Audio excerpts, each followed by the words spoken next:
Start. After 10,000 years, I'm free! It's time to conquer Earth! Alpha, readers escape. Recruit a team of teenagers with attitudes.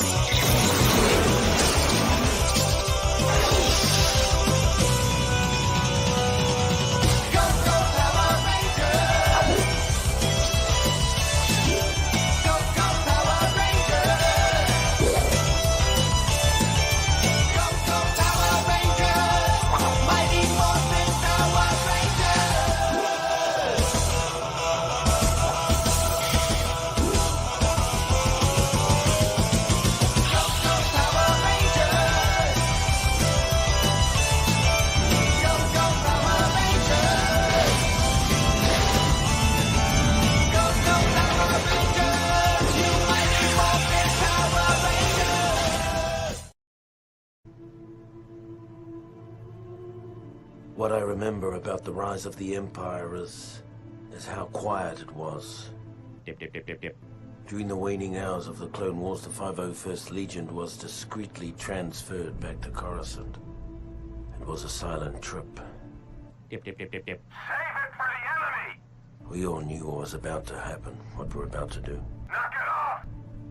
Did we have any doubts? Any private, traitorous thoughts? Perhaps, but no one said a word.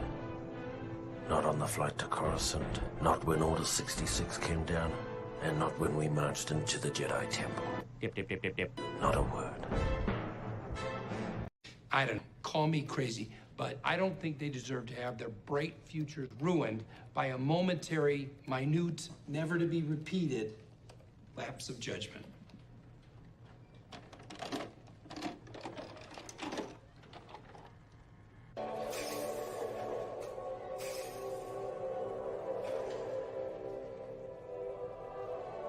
Master Skywalker, there are too many of them. What are we going to do?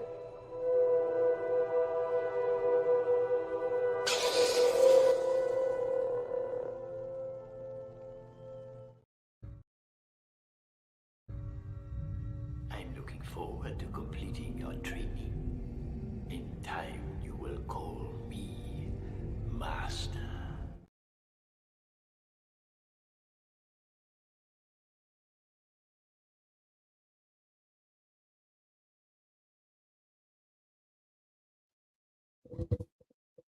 This is Clint Lerman coming to you with another episode of Jedi Business.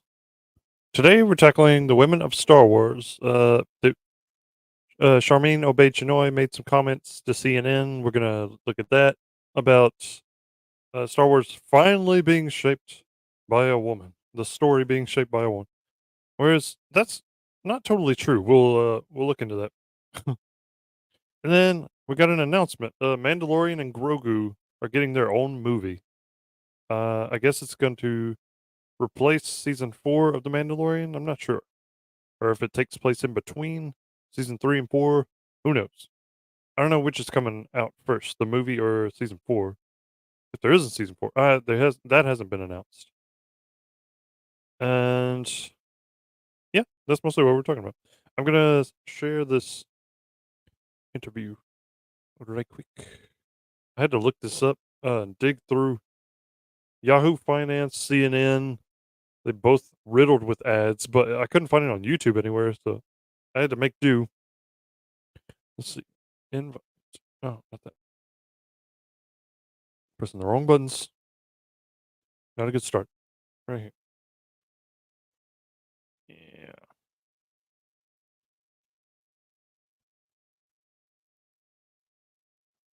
Only female director to have won 2 Academy Awards by the age of 37. She's also the Where's the relevance? first woman and the first person of color to direct a Star Wars film. Wait a minute. We had a woman that was going to direct a Star Wars movie, Patty Jenkins. She was going to direct Rogue Squadron. What happened there? Kathleen Kennedy? It's set to be released in 2026. You can say that the force is strong with this one. Here's Sharmeen Obaid-Chinoy. I'm very thrilled about the project because I think what we are about to create is something very special. And we're in 2024 now. And I think it's about time that we had a woman come forward to shape the story in a galaxy far, far away. What does she know about Star Wars? She doesn't mention any of the characters, any of the story in the interview. By the way, why is she being interviewed by CNN about this? This is weird. When the Star Wars announcement came out, you posted this on Instagram. You said this, quote, "I have always been attracted to the hero's journey. Something very special. Like none of the other movies have been special. And the world definitely needs more heroes. The blueprints of the heroes we see on screen are rooted in reality." Nothing against her, but it just seems like she doesn't know this world. We'll see, like how well she treats it, as as compared to previous directors who've taken on Star Wars projects, who shall remain nameless. But like, what does she know about the lore? What does she know about the characters? What does she know about the Force and stuff like that? I'm just curious because I haven't heard that she's like a fan or anything. It seems like she's a hired gun, for Kathleen Kennedy. Let's see, was there any more to this? Oh yeah, right here. However, Star Wars is also one of many franchises owned by Disney that has been criticized for pandering to woke politics. And they don't elaborate on that. They just show that and then end the video. That's just funny.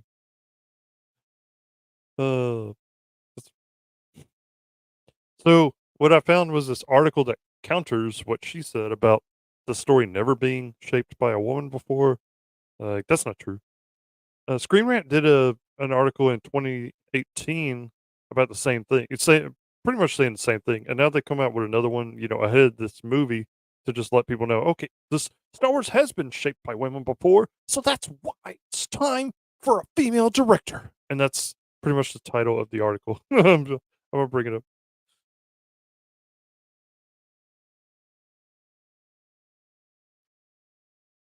Women have been shaping Star Wars from the start, which is why it's time for a female director. Women have long since played a critical role in bringing the galaxy far, far away to life. Okay, y'all's editors, where are they? Do they exist? It's about time that one of them directed a Star Wars movie. This comes to us from Brianna Tochik. Women have always played influential roles in shaping the Star Wars franchise, from Marsha Lucas to Kiri Hart and Carrie Beck. Marsha Lucas, I don't know if it goes into it, but Marsha Lucas, if you don't know, helped Lucas with the editing on the first movie. I don't know if she helped him on the second one, but because they might have, I don't remember if they split in between those movies or not. All I know is they did get divorced. While there have been female directors on Star Wars TV shows, there has yet to be a woman to direct a Star Wars movie. Like I said, there almost was with Patty Jenkins, but it got canned. Sharmeen Obaid-Chinoy's upcoming Star Wars film, New Jedi Order, we don't know if that's the title or not for sure, will focus on Rey Skywalker and offer a fresh perspective on the Jedi Order. What do you mean by fresh perspective? I guess we'll see. Since the beginning of A Galaxy Far, Far Away, women have been shaping the franchise, which is why it's time for a woman to direct a Star Wars movie. Sharmeen Obaid-Chinoy, director of the upcoming Star Wars New Jedi Order, will be the first woman to direct a Star Wars movie. Okay, you just said that. Okay. New Jedi Order will take place 15 years after the events of Star Wars Episode 9, The Rise of Skywalker, The Rise of Palpatine. Correction. And will focus on Rey Skywalker as she works to rebuild the Jedi Order. Okay, I'm trying not to get triggered. Which is what Luke was supposed to do, which is what he did in the original novels. Let's move on. When asked about the film, Obaid-Chinoy made the following statement. I'm very thrilled about the project because I feel what we're about to create is something very special. And this is that interview I just showed. And we're in 2024 now, and it's about time that we had a woman come forward to shape a story in a galaxy far, far away. Obaid-Chinoy's statement has become controversial. The reason for this focuses on the second sentence. Obaid-Chinoy's words imply that her introduction as director marks the first time that a woman has, at least significantly, influenced a Star Wars story. However, many people have disagreed with this idea, for good reason. Star Wars has always been shaped by women. Not only has Star Wars always had complex, strong female characters such as Princess Leia Organa and Ahsoka Tano, but female staff have also been influential since the conception of a galaxy far, far away. For example, George Lucas's ex-wife, Marcia Lucas, worked as an editor on the original trilogy, like I said. As an editor, she did far more than just cut scenes together. She shaped the narrative of Star Wars. She was willing to tell George Lucas when she thought he was wrong, and she was key to ensuring that many of the small, intimate moments that make Star Wars more than just an action movie stayed in the final cut. That's why a lot of people say it was a shame that she wasn't still with him when the prequels came around, because George was surrounded by yes men that wouldn't tell him when he was doing something wrong. That's why we got the dialogue we got, and some of the crappy CGI, the excessive green screens. I still love the prequels, but I do have my criticisms. Marcia was the one who insisted that the scene where Chewbacca yells at a small droid, causing it to squeal and zoom away, was included in the movie. I don't know how that's important. She was also the one who made sure that Leia's Star Wars Episode 4, A New Hope, Good Luck kiss stayed in the movie. She continues to have a strong emotional connection to the franchise despite no longer working on it. Yeah, there was an interview that she and George did. Or no, she did it separately. Yeah, George did one with his new wife, and Marcia did one separately where she kind of said like, "This is." She criticized Disney, for their take on on the franchise. She was devastated when she first watched Star Wars Episode 1, The Phantom Menace, because she didn't think it was a very good movie. I mean, a lot of people didn't. And that broke her heart. She wasn't a fan of the sequel trilogy either. You're hard-pressed to find many fans of that. Marcia Lucas wasn't the only woman who shaped Star Wars. A woman named Lee Brackett wrote the original screenplay for Star Wars Episode 5, The Empire Strikes Back. Tragically, Brackett died of cancer before the screenplay was finalized. That is true. George Lucas and Lawrence Kasdan used Brackett's screenplay as a jumping-off point for the creation of the final script. See, that explains a lot. See, when Lawrence Kasdan came back for Force Awakens, it's like, how could... Never mind. Lee Brackett is the one really behind the genius of Empire Strikes Back. Further, while Brackett and Marcia are two important examples, they are far from the only women who have shaped Star Wars. Women have been involved throughout every movie and TV show in the franchise. Women have led Star Wars TV shows as well. Exactly. Not only have women had a profound influence on Star Wars movies since the beginning of A Galaxy Far, Far Away, but they continue to lead Star Wars TV shows. For example, Kiri Hart, the senior vice president of development at Lucasfilm, was a producer on Star Wars Rebels. I have heard that, yeah. Carrie Beck, the vice president of Lucasfilm Animation and a member of Lucasfilm's Story Group. Sorry, I knew this name because she's written at least a couple of the novels. Has worked on several Star Wars TV shows. These are only two of the many influential women who have helped make Star Wars TV shows happen. Despite their important contributions, very few women have acted as directors on Star Wars TV shows. There have only been 3 so far. The Mandalorian director Bryce Dallas Howard, The Mandalorian and Obi-Wan Kenobi director Deborah Chow, and the Book of Boba Fett and Ahsoka director Steph Green. Leslie Headland, former personal assistant of Harvey Weinstein, showrunner for the upcoming show The Acolyte, will be Lesbians in Space, will be the first female showrunner on a Star Wars TV show. While Headland proves that directors aren't replacing showrunners on all projects, it's still clear that directors are taking on a bigger role. Because directors seem to be taking on more responsibility, having more female directors would be a big step for the Star Wars TV universe. It's past time for a woman to direct a Star Wars movie. Look, it doesn't matter if you're a man or a woman, just be competent. Just know what you're doing and actually care for this franchise. Given that Bryce Dallas Howard, who I do trust her more than a lot of the others, Deborah Chow, Steph Green, and Leslie Headland have all directed or run Star Wars TV shows, it is odd that a woman has yet to direct a Star Wars movie. Yeah, I would. I'm sorry, but the Obi-Wan Kenobi series was not good. I don't know if Deborah Chow wrote that thing, but yeah, whoever wrote that should never work in Hollywood ever again. While Sharmeen Obaid-Chinoy is wrong about women's influence on Star Wars, she isn't wrong that having a woman directing a Star Wars movie is exciting. But I don't see the difference. We're people, we're men and women. It doesn't matter. With so much content within the franchise, 4 female directors / showrunners is a minuscule number. Since Hollywood hired fewer female directors in 2023 than in 2022, it is a step forward for Disney to make an effort to include more female directors in a galaxy far, far away. Have you not stopped to think that maybe less women were actually looking for directing jobs? I don't know. It's crazy, right? When Obaid-Chinoy's new Jedi Order movie will be released is not known, although it is expected to come out sometime between 2025 and 2029. Lucasfilm, damn, that's a long time. Lucasfilm President Kathleen Kennedy has confirmed the movie will be about the Jedi in crisis as the galaxy tries to decide if the Order are more trouble than it's worth, given decades of war. Okay, so I guess Rey takes what Luke said to light, that it's time for the Jedi to end. At least the previous version of the Jedi. So she's going to come up with her own version, probably. This description suggests a departure from the typical Star Wars story, as up until now, the franchise is focused heavily on the necessity of the Order despite its faults. Yeah, nothing's perfect, okay? The Jedi Order, I think, was a good thing, a light in the galaxy. Of course it had its flaws. Every system has its flaws. This could offer a fresh perspective, and it will be interesting to see where Obaid-Chinoy takes her Star Wars story. Let's see.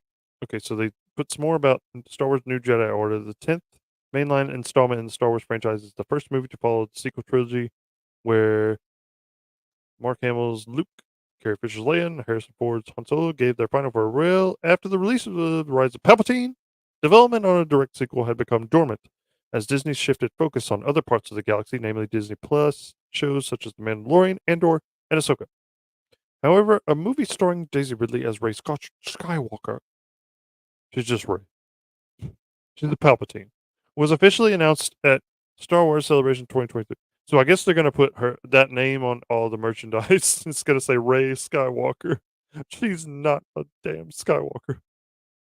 I think it's so funny that Palpatine actually won in the end. Like, his offspring is the one heading the new Jedi Order. God.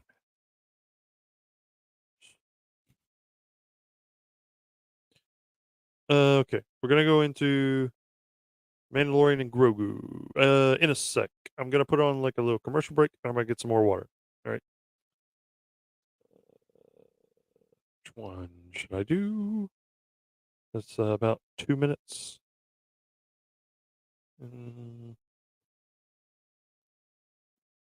Yeah. Look, this isn't Windex, but it's just as good. It's the store brand. No, you'd leave a film. I'm okay with the film. Just use it. No, I no can clean. Shit. Hello. Mr. Taffy. Oh, yes, sir. Quiet. It's the Emperor. Oh, it's the Emperor. Tell him I no can do Friday. Okay. Sir? Yeah, he cannot hello? I can't hear you. I'm going to the knee pad. I'm going to call you from the knee pad. I'm in a rain.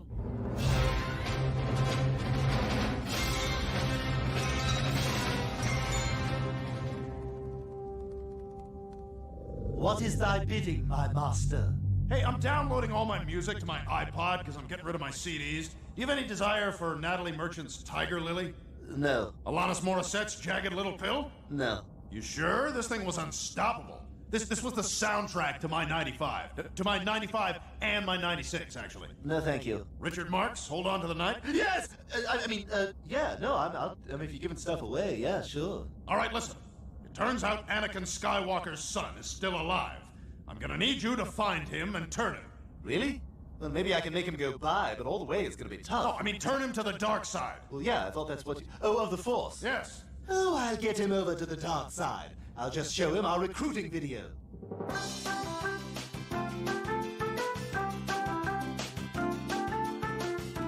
Thanks to the training I received in the Empire, I have all the skills I need to make it in the real world.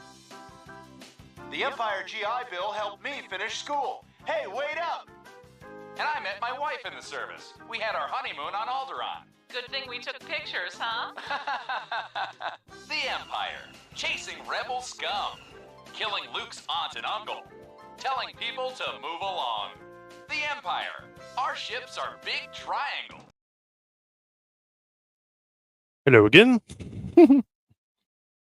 Let's see. I'm presenting Mandalorian and Grogu. Journeys to the... Yeah, this is it. Yeah, it's just like the announcement. On StarWars.com, which I thought would be, I guess, the most reliable source. The Mandalorian and Grogu journeys to the big screen. Mandalorian and Grogu are embarking on a new adventure to movie theaters. Directed by Jon Favreau and produced by Favreau, Kathleen Kennedy, and Dave Filoni, The Mandalorian and Grogu will go into production in 2024. Quote from Favreau: I have loved telling stories set in the rich world that George Lucas created. The prospect of bringing the Mandalorian and his apprentice Grogu to the big screen is extremely exciting. Jon Favreau and Dave Filoni have ushered into Star Wars two new and beloved characters, and this new story is a perfect fit for the big screen, added Kathleen Kennedy, president of Lucasfilm. I think they should have stopped at season 2, honestly. Season 3 was like, I can't describe it in so many words. I need somebody else to.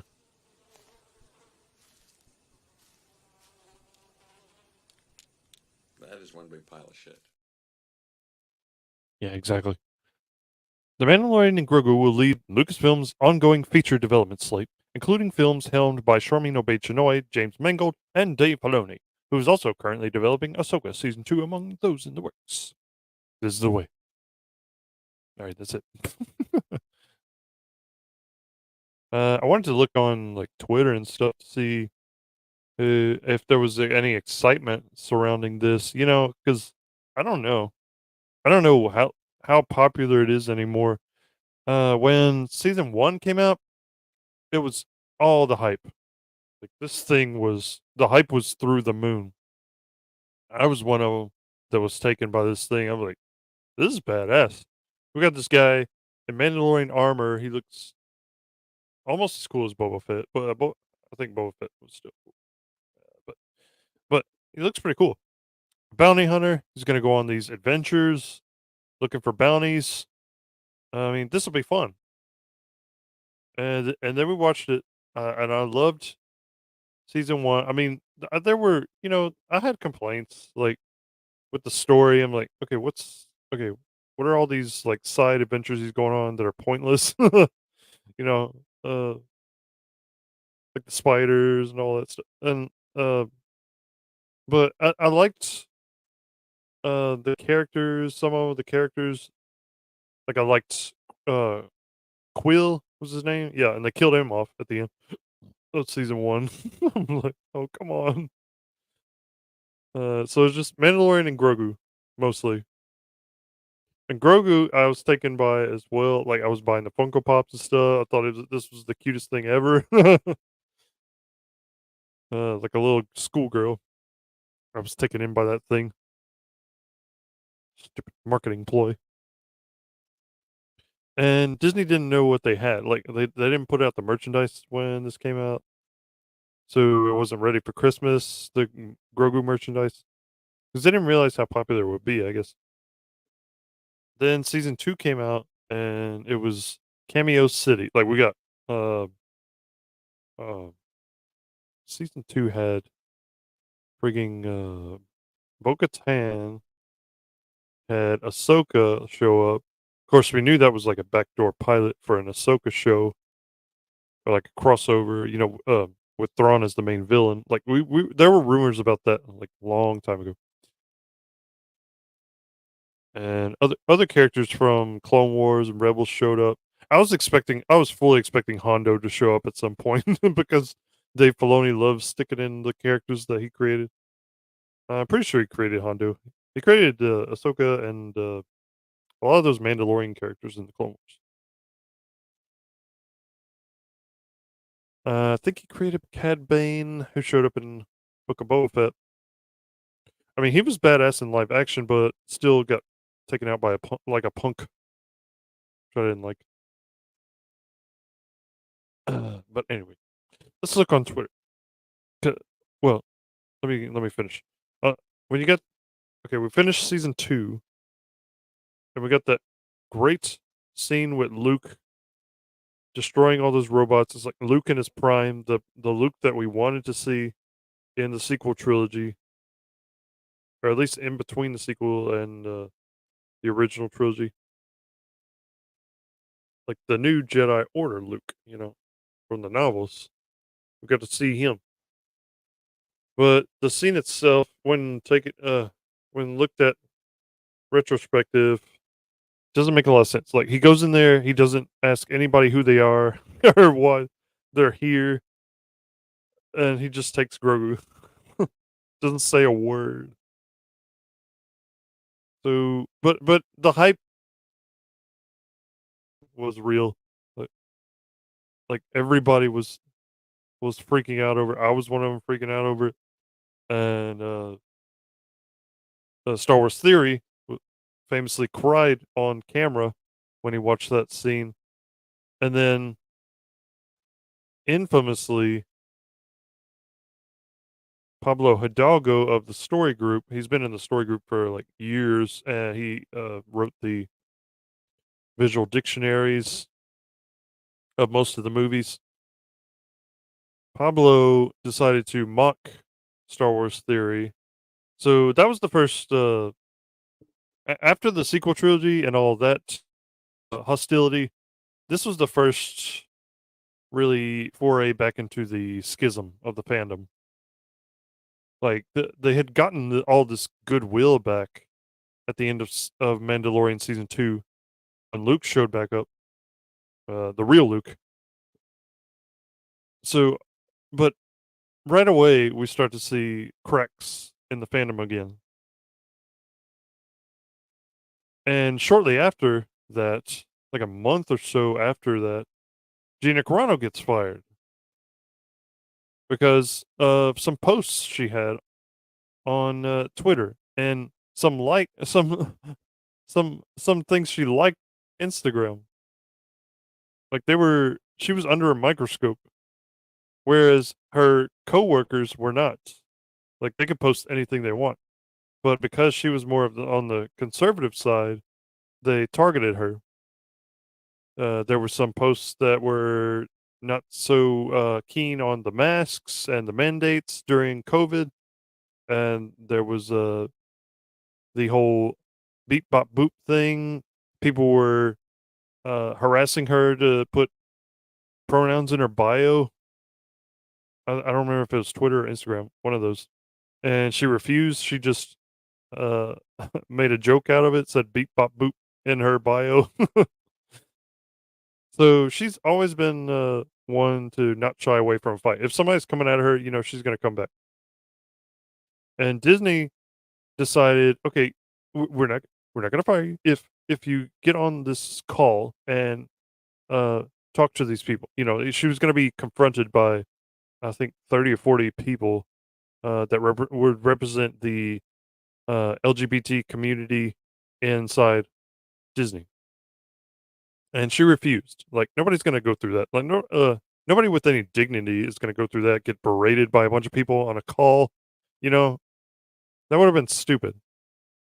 So I fully respected her after all that. Like, I went and saw her at Dallas Fan Expo and got her to sign one of her action figures. She was really sweet. And, I've supported her ever since. And fuck Disney for doing that, for humiliating her like that, for dragging her name through the mud. I hate those people that run Lucasfilm.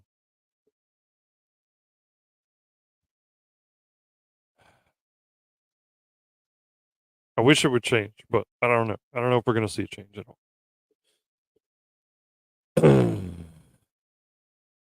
So then season 3 comes around. And it's a shit show. It's a big mess. Like, there's no direction, there's no plot. It's all over the place. And nobody seems to know what they're doing. Like, not the acting is bad, the writing is bad, and a lot of the effects are bad. Like, Grogu bouncing around doesn't really look good when it's just a puppet. You know, they're throwing a puppet around. Sometimes you need CGI. That's why Lucas switched from the puppet to CGI when he wanted Yoda bouncing around in the prequels, fighting everybody, Dooku and Palpatine, because it looks better in CGI. Like that looks stupid as a puppet. But I digress. Season 3 came and went, and it was a fart in the wind. Like, people just got turned off by it. So I don't know how much enthusiasm there is for this movie. I'm gonna look on Twitter though and find out. In just a sec. Hellboy. Wait, what?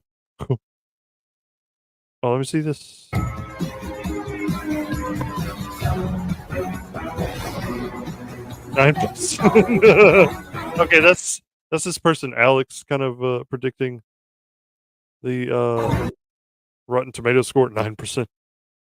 Oh, look at this.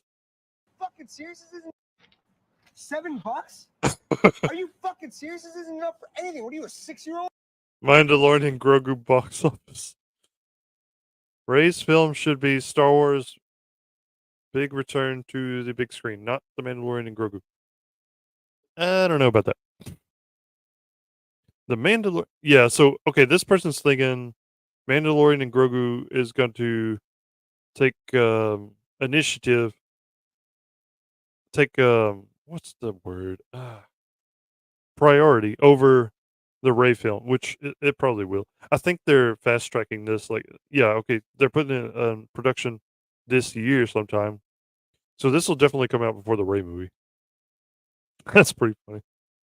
The Mandalorian joins. They know what's more popular, and Mandalorian's not even super popular anymore, but it's still more popular than Ray, a nothing character.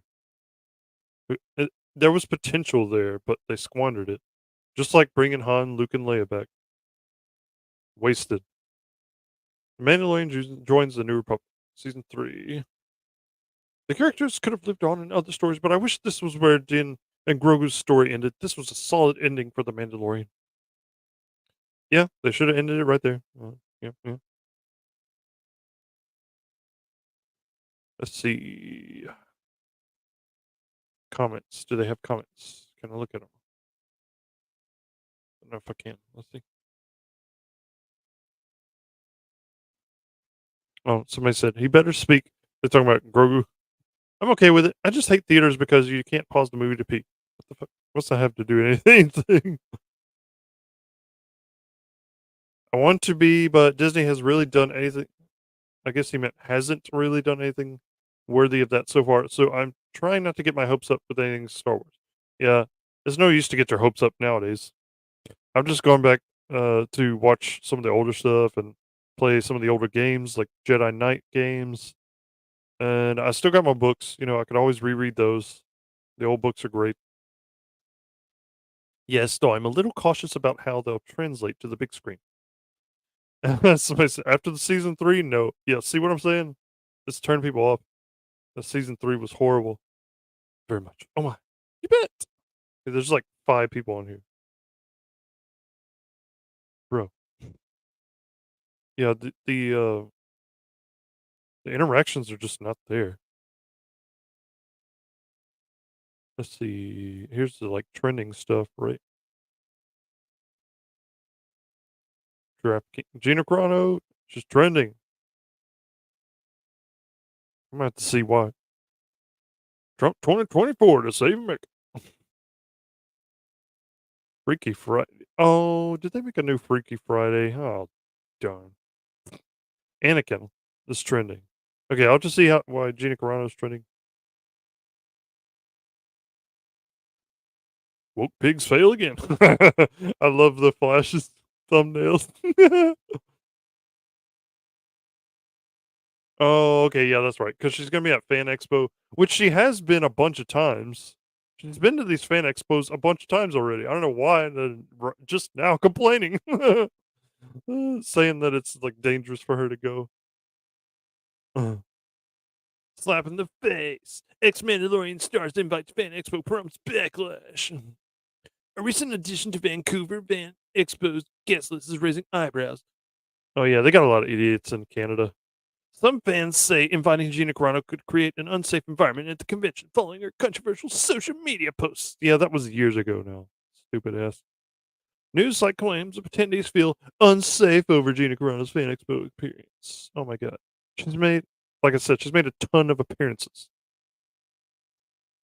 And nothing's happened. She's had a line longer than anybody else there for some of them. But nothing else has happened. I'm sure Jon Favreau would bring her back if he could, because he created this character for her. Remember that. His hands were tied, I think, when it came to whether or not she would stay employed by Lucasfilm. He probably could have said something publicly and gotten her more support, but he chose not to. He stayed out of it. Yeah, see, Drunk 3PO got went live. Media slams, Gina Carano, Mandalorian movie, MegaCon, and more. I appreciate it. Yeah, there she is.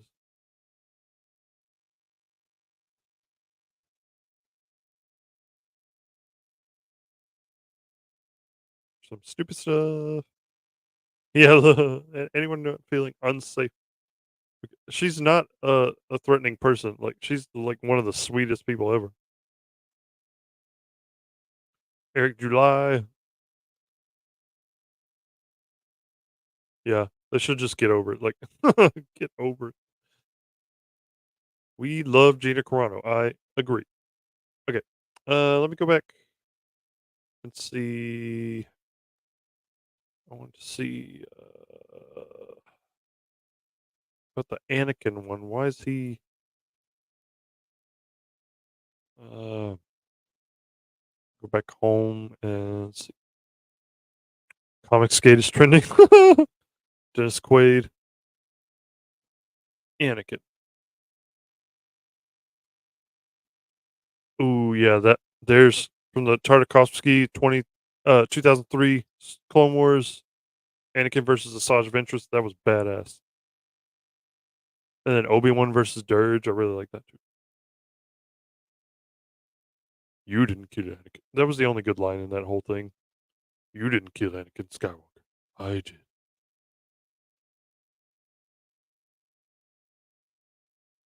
Trading card art. Also, the people are sharing a bunch of clips of the Tartakovsky Clone Wars. I guess a lot of people are discovering it right now. I watched the crap out of that when it first came out.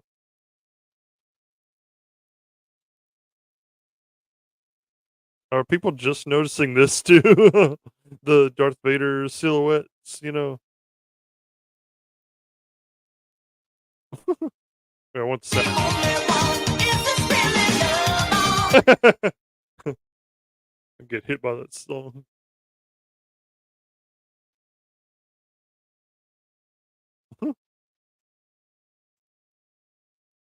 What?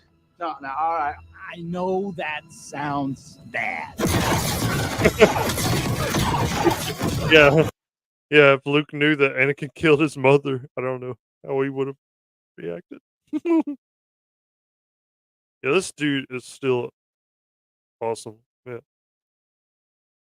He just slipped right back into that role like it was nothing, you know? And then the lightsaber work, he still got it.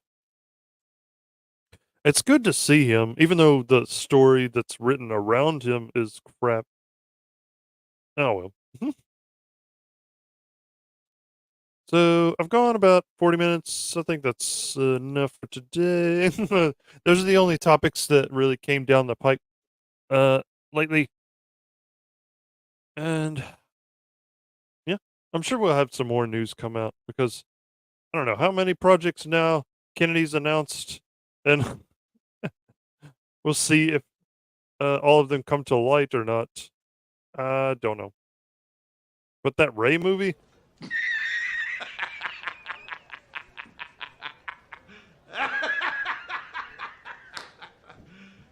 You serious? Whopper, Whopper, Junior, Double, Triple, Junior, Double, Whopper, Whopper, Whopper, Junior, Double, Triple, Junior, Double, Whopper, Junior, Bacon, Whopper, Junior, Double, Triple, Junior, Double, Whopper, Whopper, Double, Junior, Double, Triple, Junior, Double, Whopper, Double, Junior, Double, Triple, Junior, Double, Double, Double, Junior, Double, Triple, Junior, Double, Whopper, Double, Junior, Double, Triple, Junior, Double, Whopper, Whopper, Junior, Double, Triple, Junior, Double, Whopper.